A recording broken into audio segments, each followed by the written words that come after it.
너는 네 아내가 뭘 하고 다니는지 관심도 없어? 갑자기 그게 무슨 소리예요? 아버님, 저만 당하고 있지 않을 거예요. 또 협박하게? 내가 이미 아들한테는 다 말했다. 당신 알고 있었어? 당신은 그걸 가지고 우리 부모님을 협박했어? 그게 아니라 지난 태풍 때 엄마한테 한 행동은 제가 잘못했어요. 그땐 제가 아직 충격에서 벗어나지 못하고 있었어요. 엄마 아빠도 저한테 속인 건 맞잖아요. 그렇다고 엄마를 사지로 몰아. 우린 너를 한 번도 자식이 아니라고 생각하고 산 적 없다. 그건 네가 제일 잘 알 거 아니야? 아버지 말씀이 맞아요. 제가 죄송해요. 근데 이 사람이 뭘 하는지 아까 말하려던 건 뭐예요? 당신은 몰라도 돼. 아버님이 요새 정신이 오락가락하신가 봐. 뭐? 이젠 나를 완전 정신 이상자로 만드는 거야. 당신은 지금처럼 내 말만 들으면 돼. 방금 대화 속 주인공 90세 조영필 할아버지와 그의 아들 며느리입니다. 조 씨 할아버지는 얼마 전 며느리에 대한 충격적인 사실을 알게 됐습니다. 조 씨는 아들을 생각해 입을 꼭 다물고 있었지만 그대로 놔뒀다가는 아들에게까지 문제가 생길 것 같아 아들 집으로 찾아온 상태였습니다.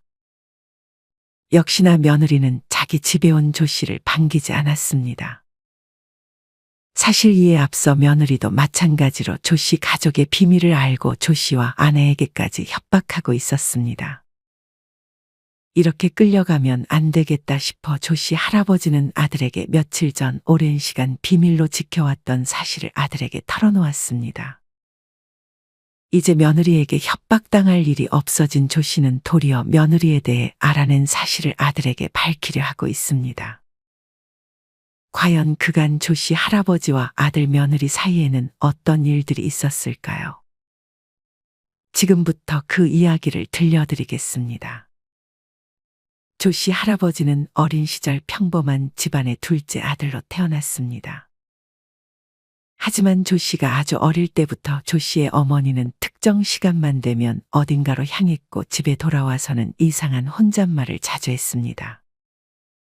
이미 조 씨의 할아버지 할머니는 그런 조 씨의 어머니를 말리지 못하는 듯 했습니다. 나중에 커가면서 조 씨는 자신의 어머니가 이상한 종교 같은 것에 빠져버렸다는 사실을 알게 됐습니다. 지금으로 따지면 사이비 종교에 해당하는 것이 이때도 있는 듯 했습니다. 어딜 자꾸 나가는 거야? 금방 올게요. 조 씨의 어머니는 어느 순간부터는 저녁 시간을 아예 비우고 집에 있어도 자식들에게 밥을 아예 차려주지 않기도 했습니다. 아무리 달래고 해봐도 이미 무언가에 빠져버린 사람을 바꿔놓는 것은 불가능에 가까운 듯 싶었습니다. 어느 날 조 씨의 어머니는 조 씨의 할아버지가 숨겨놓은 목돈을 어떻게 발견했는지 그것을 들고 나가 빈손으로 돌아왔습니다. 조 씨의 할아버지는 죽음 끝에 조 씨의 어머니가 그랬다는 사실을 알게 됐고 조 씨의 어머니는 좋은데 돈을 썼다며 전혀 반성하는 기미를 보이지 않았습니다.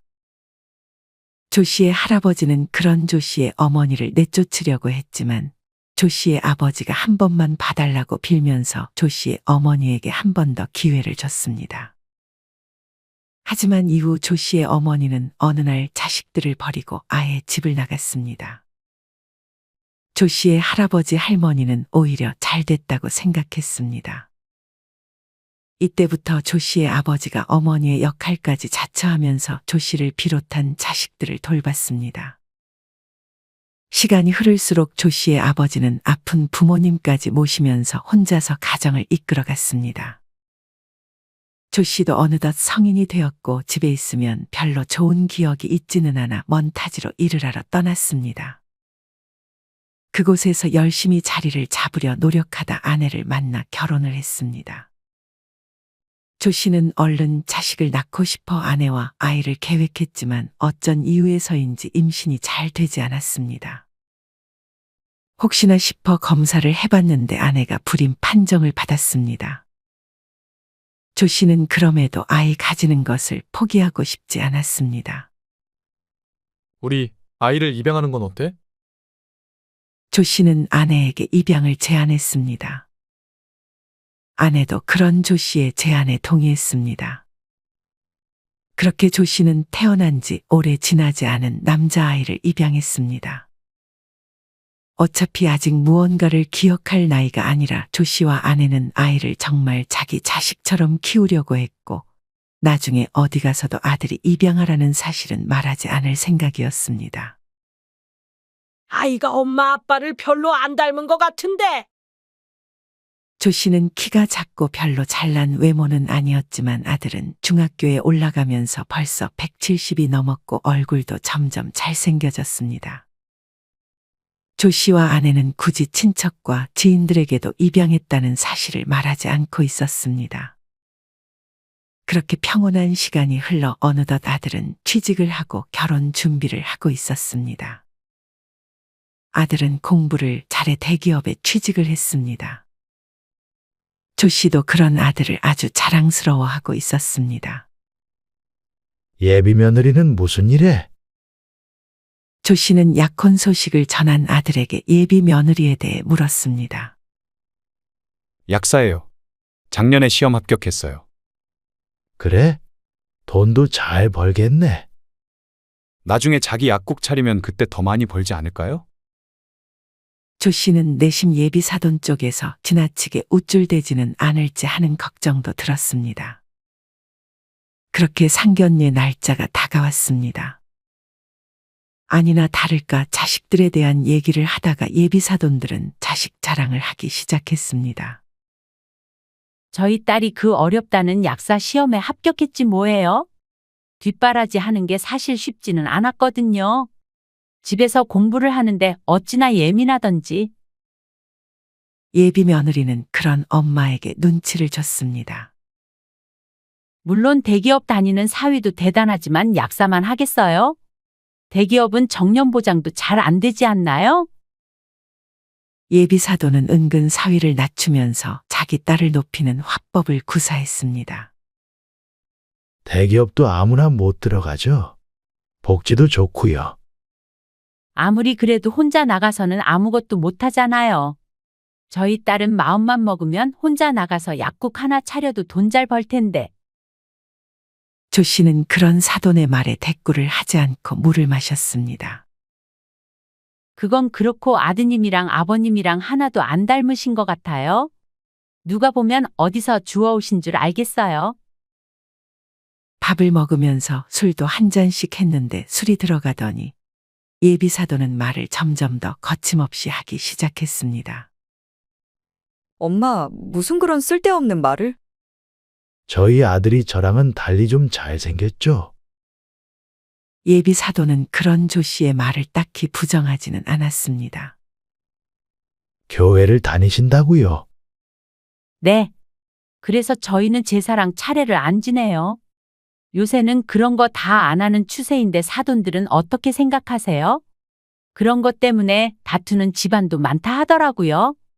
아예 없애버리면 그런 걸로 다투는 일도 없을 텐데. 저희는 그냥 저희 살아있을 때까지만 지낼 생각입니다. 그럼 저희 딸한테도 도와달라고 할 생각이신가요? 솔직히 말씀드려서 저희 딸을 제사하는 데까지 보내고 싶지는 않아서요. 이해해 주실 거죠? 아예 참석도 안 시키겠다는 말씀이신가요? 저희도 사위 보고 교회 오라고 할 생각은 아직 없어서요. 이런 건 초반에 확실히 정해놔야 아이들도 다투지 않더라고요.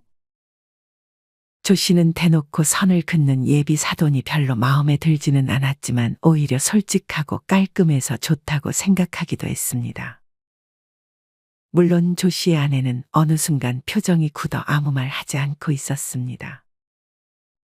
한 명당 6만 원 하는 한식 코스 요리 전문점에 왔지만 조 씨와 아내는 밥을 잘 먹지 못했습니다. 예비 사돈은 아주 편한 듯 쩝쩝거리며 밥을 잘 먹었습니다. 예비 며느리는 이날 상견례 복장치고는 너무 딱 붙는 옷을 입고 왔습니다.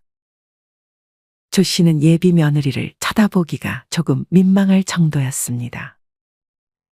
그걸 의식한 듯 사돈이 한마디 거들었습니다. 우리 딸이 좀 어릴 때부터 남의 시선을 잘 의식하는 편이 아니에요. 저는 이게 장점이라고 생각을 하거든요. 그래서 약사 시험에도 붙을 수 있었고요. 조 씨는 그게 약사 시험 합격한 거랑 무슨 상관이 있는지 싶었습니다. 약사 일하면 이제 가운 같은 것만 입잖아요. 그래서 사석에서는 저런 옷을 즐겨 입네요. 그래도 좀 단정하게 입고 오지. 예비 사도는 가볍게만 딸에게 질책할 뿐 그 이상의 말은 하지 않았습니다. 조 씨는 상견례 전에 바깥 사돈 될 사람은 일찍이 돌아가셨다는 말을 아들을 통해 들었습니다. 안 사돈은 혼자 집에서 지내는 듯 했습니다. 그렇게 편하지 않았던 상견례 자리가 끝나고 조 씨는 집으로 돌아갔습니다. 밥 먹고 얘기만 나눴을 뿐인데 진이 다 빠질 지경이었습니다. 이 결혼 시켜도 되는 거겠죠? 조 씨의 아내는 예감이 좋지 않다는 말을 조 씨에게 건넸습니다. 부정타게 왜 그런 말을 해? 알아서 잘 살겠지. 우리는 그냥 관심 가질 생각하지 말고 우리 삶에 집중하면 돼. 이후 시간이 빠르게 흘러 아들과 며느리는 결혼식을 올리고 정식 부부가 됐습니다. 그리고 얼마 안가 아들이 결혼하고 첫 명절을 맞이했습니다. 며느리는 이날 몸매가 다 드러나는 민망한 레깅스를 입고 조 씨의 집에 방문했습니다. 아무리 젊고 남의 눈치를 보지 않는다고 해도 시부모 집에 오는데 저런 옷차림은 조금 아니지 않나 하고 조 씨는 생각했습니다. 아들도 그것을 의식했는지 자꾸만 자기의 외투를 며느리에게 덮어주려 했지만 며느리는 그런 아들의 호의를 잘 받지 않았습니다. 지금 하는 일은 좀 어때? 조 씨의 아내가 며느리에게 물었습니다. 그냥 돈 벌려고 하는 거죠. 일은 솔직히 재미없어요. 며느리는 조 씨의 아내가 묻는 말에 가식 없이 솔직하게 얘기했습니다. 조 씨와 아내는 그냥 차라리 가식 있는 며느리가 낫겠다 하는 생각이 점점 들었습니다. 엄마, 이거 입어보세요. 아들은 선물을 가져왔다며 조 씨와 아내에게 옷을 건넸습니다. 유명한 메이커는 아니었지만 색깔은 마음에 들었습니다. 아들과 며느리가 실수로 영수증을 따로 버리지 않았는지 옷이 들어있는 종이 가방 안에 영수증이 그대로 들어있었습니다. 영수증을 보니 1+1이라고 적혀 있었고 두 개 다 해서 29,900원이라고 적혀 있었습니다. 물론 가격보다 마음이 중요한 것이지만 명절 첫 선물로 1+1에 약간 싸구려라고 할 수 있는 옷을 사준 것이 조 씨와 아내는 조금 찝찝했습니다. 그래도 이렇게 명절에 집에 오고 빈손으로 오지 않은 것이 어디냐고 최대한 좋게 생각하려고 노력했습니다. 며느리는 그래도 조 씨의 아내를 잘 도왔습니다. 내심 돈 잘 버는 약사 며느리라 집에 오면 엉덩이를 바닥에 딱 붙이고 앉아있기만 할 거라고 생각했는데 며느리는 움직이는 걸 좋아한다며 조 씨의 아내를 잘 도와줬습니다. 조 씨의 아내는 주방에서 며느리와 함께 있었고 아들과 조 씨는 거실에 있었습니다. 조 씨의 아내는 며느리에게 칭찬을 해주고 싶은 마음에 말을 꺼냈습니다. 아버지 없이 자랐는데도 어쩜 이렇게 착하게 잘 컸어? 조 씨의 아내는 이 말을 하고 조금 아차 싶긴 했습니다. 분명 나쁜 의도로 한 말은 아니었지만 며느리는 그 말을 듣더니 어느 순간 표정이 굳어졌습니다. 그리고 며느리는 조 씨의 아내를 도와주다가 이내 도와주기를 멈추고 아들 곁에 다가가 앉았습니다. 그러더니 아들에게 무언가를 속닥거리는 것 같았습니다. 조 씨도 무슨 말을 하나 귀를 기울였지만 잘 들리지는 않았습니다. 아들은 그 말을 듣고 표정이 굳어지더니 이내 자기들은 그만 가보겠다고 말하고 집을 나섰습니다. 벌써 가게? 네. 저희도 집에서 편하게 쉬어야죠. 그래. 얼른 들어가 봐라. 조심히 가고. 그렇게 아들과 며느리가 떠나고 조 씨는 아내에게 물었습니다. 당신 며느리한테 말실수했어? 조 씨의 아내는 자기가 했던 말을 그대로 조 씨에게 전했습니다. 그런 말을 하면 어떡해? 며느리가 오해할 수도 있겠네. 그게 그렇게 심한 말이었나요? 나쁜 의도로 한 말은 아니었는데. 듣는 사람 기분이 상하면 그건 말한 사람 잘못일 수도 있는 거지. 조 씨의 아내는 조 씨의 말을 듣고 직접 며느리에게 아까 한 말에 대해 사과 문자를 보냈습니다. 며느리는 그런 조 씨의 문자에 한동안 답장을 하지 않았습니다. 내가 한 말에 기분이 많이 상했나 봐. 조 씨의 아내는 간만에 지인을 만나 명절에 있었던 일에 대해 얘기를 나눴습니다. 그게 그렇게 잘못된 말까지는 아닌 것 같은데. 물론 기분이 나쁠 순 있는데 문자를 무시할 정도는 아니라고 생각하는데. 그래도 기분 상했다면 그건 내 잘못이 맞긴 하지. 며느리 털털하다고 하지 않았어? 근데 또 아닐 땐 안 그런가 봐.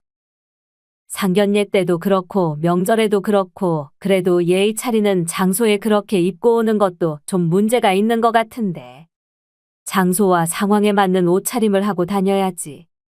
내 며느리는 아니지만 참 마음에 안 드네. 지인은 조 씨의 아내가 속으로만 생각했던 말들을 대신 말해줬습니다.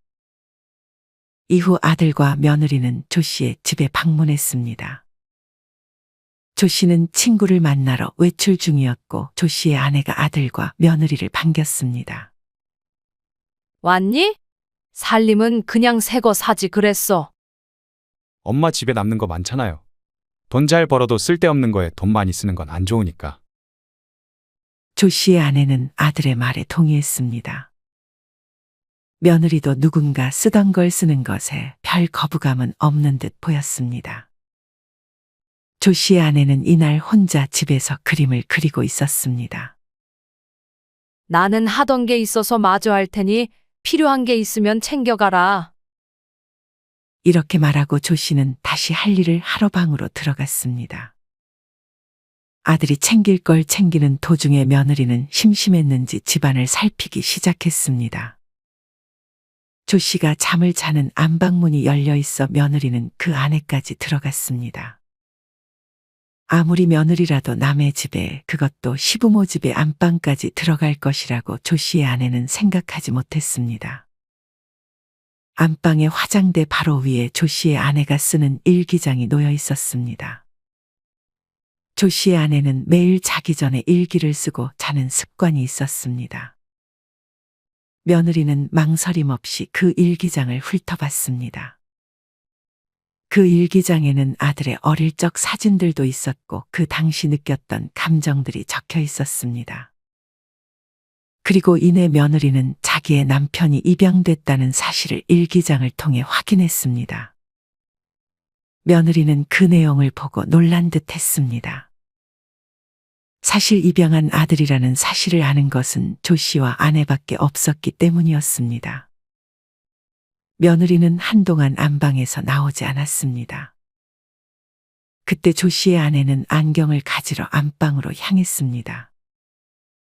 며느리는 조 씨의 아내가 들어오는 소리에 놀라 훔쳐보던 일기장을 덮었습니다.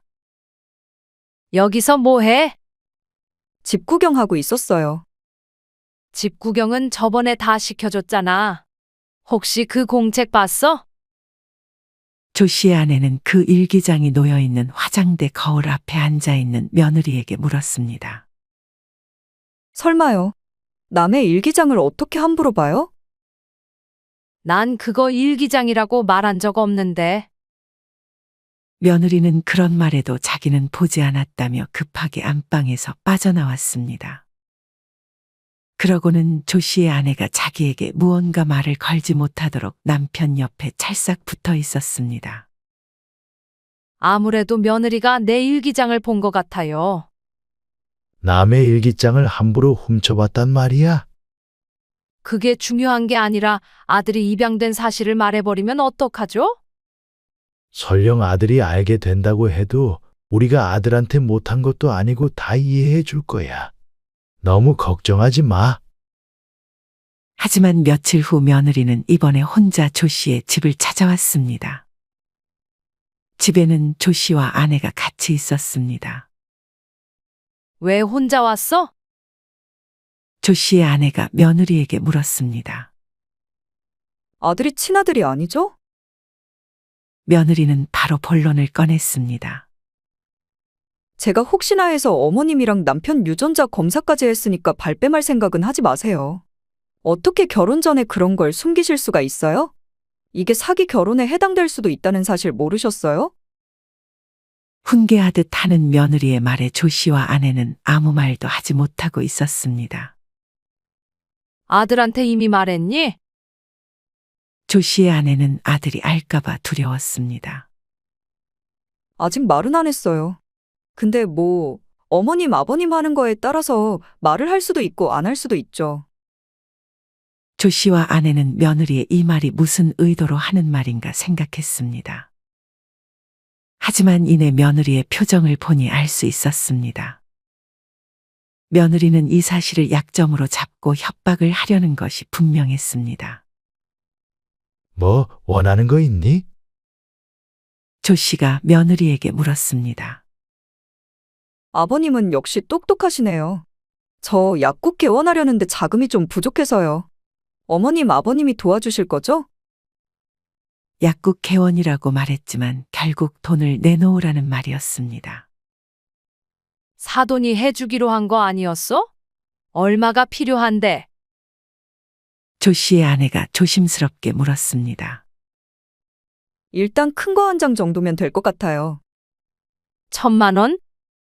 농담하세요? 1,000만 원으로 약국 개원을 어떻게 해요? 1억을 달라는 거야? 왜요? 그 정도는 능력 되시잖아요. 우리가 수입이 많지 않은 거 너도 알잖아. 그러게 왜 거짓말을 하셨어요? 며느리는 다음 달까지 그 돈을 준비하라고 말하고 조 씨의 집을 떠났습니다. 조 씨와 아내는 한동안 아무 말도 할 수 없었습니다. 이제 어쩌죠? 조 씨의 아내가 조 씨에게 물었습니다. 조 씨는 하루만 생각할 시간을 달라 했습니다. 조 씨는 그날 잠도 청하지 않고 고민했습니다. 그렇게 조 씨는 일요일이라 시내를 걸으며 생각에 잠겨 있었습니다. 그러던 중 며느리처럼 보이는 사람이 급하게 어딘가로 들어가는 것을 확인했습니다.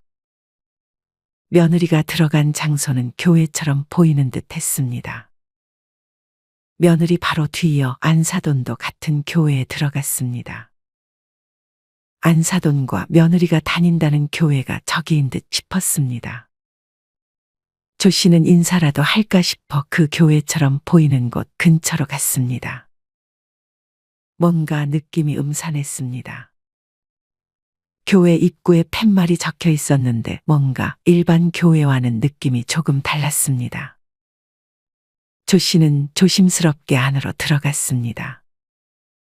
그 교회 안에서는 사람들이 모두 서 있는 채로 우스꽝스러운 동작들을 따라하고 있었습니다.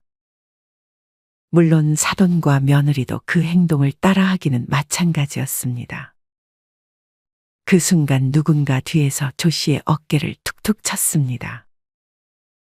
그 사람은 말도 없이 소름 끼치는 눈빛을 하며 조 씨를 쳐다봤습니다. 조 씨는 놀라 그곳을 빠져나왔습니다. 조 씨가 생각하기에 이곳은 분명 사이비인 듯 했습니다. 조 씨는 뒤에서 누군가 어깨를 두드리기 전에 핸드폰으로 사돈과 며느리의 모습을 촬영도 해놓은 상태였습니다. 조 씨는 수상해서 다음날 일도 나가지 않고 말없이 사돈의 집에 초인종을 눌렀습니다. 연락도 없이 웬일이세요? 안사돈은 별로 반갑지 않은 듯한 얼굴로 조 씨를 안으로 들어오라고 했습니다. 여기 근처를 지나다가 사돈네 집이 이쪽이라고 하셔서 한번 찾아왔어요. 조 씨는 우연히 근처를 지난 척 그렇게 사돈 집으로 들어갔습니다. 조 씨는 사돈의 집을 유심히 살폈습니다. 거실에 액자 하나가 크게 걸려 있었는데 웬 익숙한 얼굴을 한 부부와 사돈이 함께 찍은 사진이었습니다. 저분들은 누구예요? 조 씨가 액자를 가리키자 사돈은 당황한 기색으로 둘러대기 시작했습니다. 저희 친척이에요. 가족 사진도 아니고 친척과 찍은 사진을 거실 한가운데 제일 크게 걸어놓는 집안은 없었을 것이었습니다. 조 씨는 순간 생각이 난 듯 저 사람의 이름을 검색했습니다. 알고 보니 얼굴이 많이 알려진 사이비 종교의 교주였습니다. 조 씨는 출출하다며 밥을 좀 먹을 수 있겠냐고 물었습니다. 안사돈은 마침 자기도 밥을 먹으려 했다며 같이 밥을 먹었습니다. 사돈은 밥 먹기 전에 기도를 해야 한다며 같이 기도를 할 것을 조 씨에게 요구했습니다. 사돈은 안경을 낀 채 있었는데 기도를 할 때가 되자 안경을 벗고 기도를 하기 시작했습니다. 조 씨는 다시 한번 사돈네가 완전히 사이비 종교에 빠진 집안이라는 사실을 알았습니다. 그 사실을 알고 조 씨는 갑자기 일이 생겼다며 그 집을 빠져나왔습니다. 도저히 그 사실을 알고 마주보며 밥이 넘어갈 것 같지가 않았기 때문이었습니다. 조 씨는 이 사실을 아내에게 알렸습니다. 그리고 아들에게 알릴지를 고민하고 있었습니다. 그 전에 조 씨는 더 이상 며느리에게 휘둘리고 싶지 않아 아들에게 친아들이 아니라는 사실을 먼저 고백하고자 아들을 집으로 불렀습니다. 꼭 해야 할 말이 뭐예요? 아들은 오늘 일이 좀 힘들었는지 지친 표정으로 조 씨에게 물었습니다. 조 씨는 아들의 말을 듣고 2분 동안 차를 마시기만 하다가 이내 말을 꺼냈습니다. 사실은 조 씨와 아내는 아들에게 친아들이 아니라는 사실을 밝혔습니다. 어떻게 그 사실을 이제껏 저한테 숨길 수가 있어요? 조 씨는 땅만 쳐다보다 아들의 눈을 쳐다봤습니다. 아들은 많이 혼란스러워하는 것 같았습니다. 조 씨와 아내는 그냥 친아들처럼 사랑을 주면 굳이 이 사실을 밝힐 필요가 없다고 생각했지만 지금은 그렇게 한 것을 후회하고 있었습니다. 차라리 그냥 어릴 때부터 말을 해주는 편이 나았다고 생각했습니다. 그렇다고 해서 아빠, 엄마가 너를 친아들이 아니라고 생각하고 키운 적 한 번도 없다. 그건 너도 알잖아. 하지만 아들은 그렇게 혼란스러운 마음으로 집으로 돌아갔습니다. 조 씨와 아내는 그런 아들을 붙잡아둘 수 없었습니다. 그래도 계속 며느리에게 협박당하는 것보다 이렇게 사실을 밝히니 오히려 마음은 편했습니다. 이후에 아들은 그 사실을 조금씩 받아들이는 듯 했습니다. 조 씨와 아내는 그런 아들을 기다려줬습니다. 이후 태풍이 몰아치던 어느 날이었습니다. 조 씨의 아내는 매일 아들 집 근처의 한의원을 찾았는데 그날도 어김없이 한의원에서 침을 맞고 집으로 돌아가려 하고 있었습니다.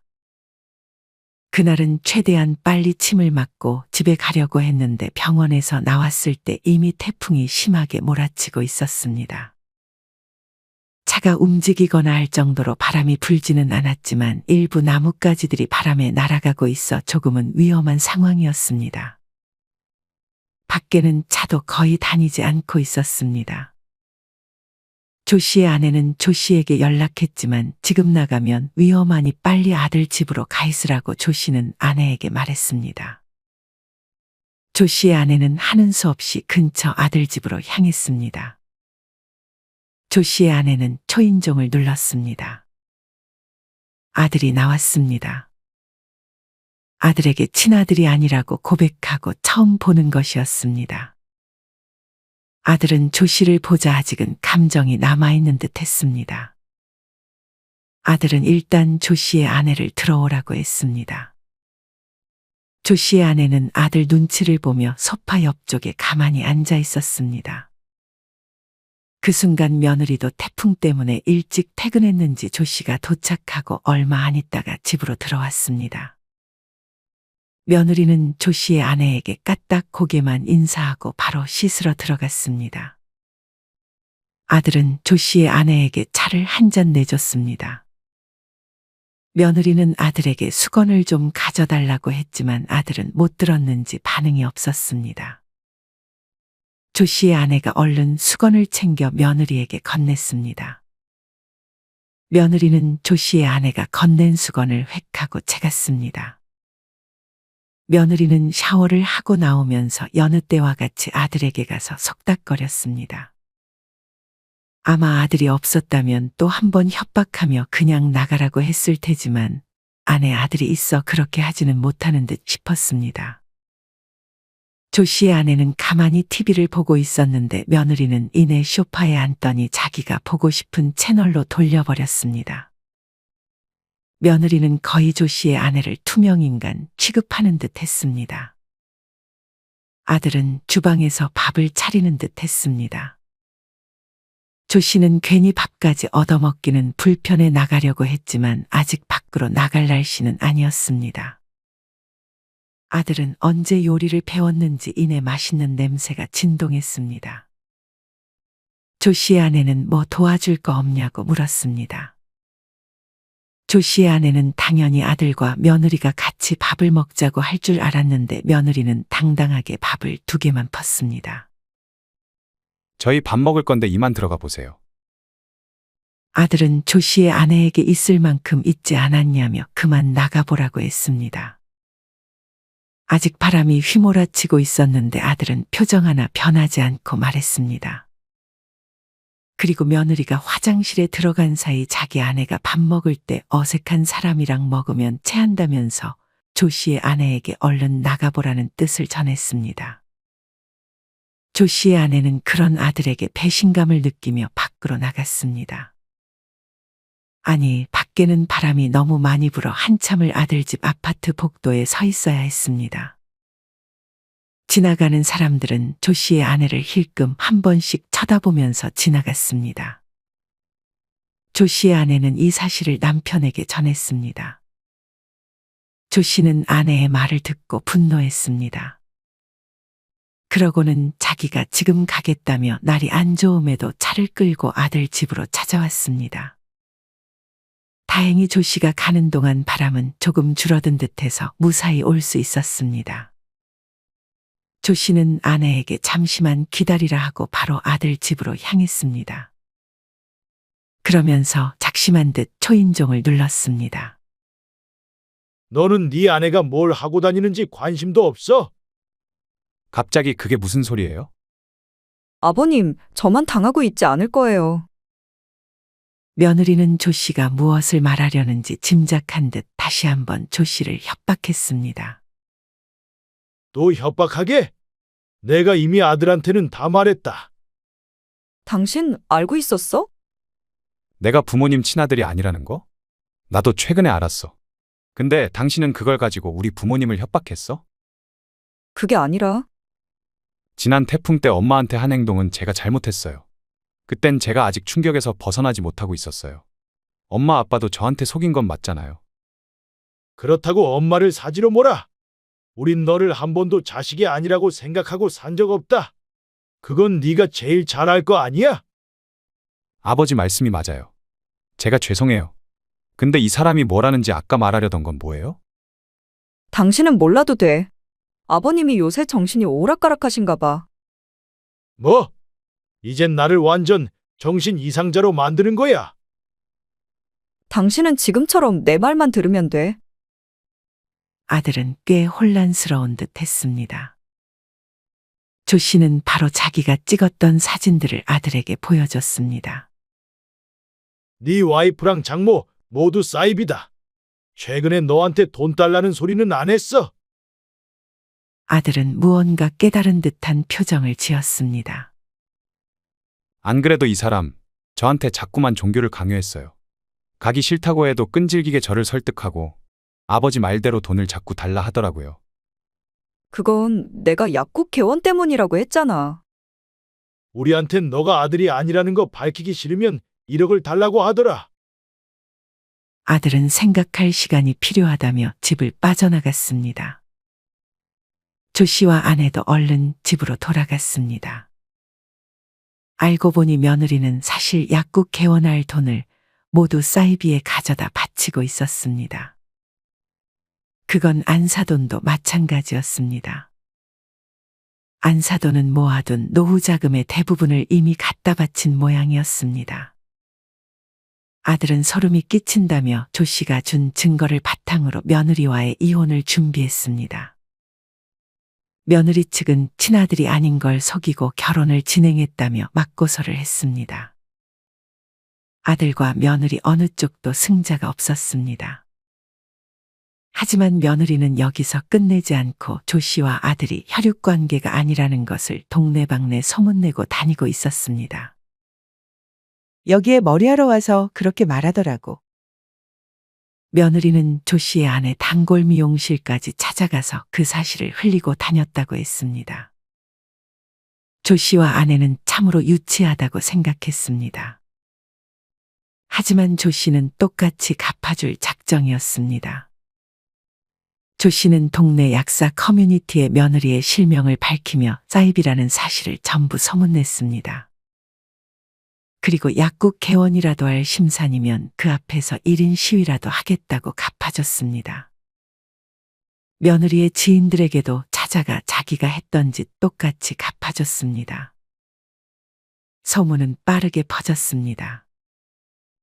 상대적으로 혈육이 아니라는 사실은 크게 조 씨에게 피해가 가지 않았지만 며느리가 사입이라는 사실은 며느리의 인생에 치명타를 남겼습니다. 며느리는 극에 분해서 다시 한번 조 씨를 고소했습니다. 조 씨는 이미 그런 행동을 하면서 고소는 각오하고 있었습니다. 조 씨는 며느리에게 고소를 취하하지 않으면 사돈 주변 사람들한테까지 사입이라는 사실을 말해버릴 거라고 말했습니다. 그제서야 며느리는 미안하다며 고소를 취하했습니다. 며느리는 더 이상 약국 개원은 물론 다니던 약국에서도 잘린 듯 했습니다. 지금은 쉬면서 뭘 하나 모르겠지만 더는 관심을 가지지 않기로 했습니다. 조 씨의 아들은 태풍이 몰아치던 날 엄마에게 했던 행동을 사과했습니다. 그리고 혈육관계가 아니어도 가족관계라는 사실은 변함없다고 생각한다는 말을 조 씨와 아내에게 전했습니다. 조 씨와 아내도 일찍이 말을 못해줘서 미안하다고 말했습니다. 그렇게 조 씨와 아들은 이번 일을 계기로 더욱 돈독한 사이가 되어갔습니다. 여러분은 이런 조 씨의 이야기를 어떻게 들으셨나요? 조 씨가 며느리에게 복수한 방법이 괜찮은 방식이라고 생각하셨나요? 아니면 너무 과했다는 생각이 드시나요? 물론 자기에게 손해가 하나도 없이 복수를 할 수 있는 방법이 있으면 좋겠지만 현실은 그렇게 할 수 있는 방식이 많지는 않다는 생각이 듭니다. 조 씨의 모든 행동을 옹호하는 것은 아니지만 그래도 이야기 속 며느리를 상대하는데 저렇게 할 수밖에 없었던 조 씨의 심정이 어느 정도 이해가 되기는 합니다. 여러분이 만약 주인공 조 씨라면 오늘 이야기 속 며느리가 진짜 내 며느리라고 생각했을 때 어떻게 대처하셨을 것 같으신가요? 이와 관련하여 여러분의 자유로운 생각들을 댓글로 남겨주세요. 이상으로 오늘의 영상을 마치겠습니다. 우리 모든 구독자분들의 행복한 여생을 응원합니다. 다음에 더 흥미로운 이야기로 찾아뵙겠습니다. 감사합니다.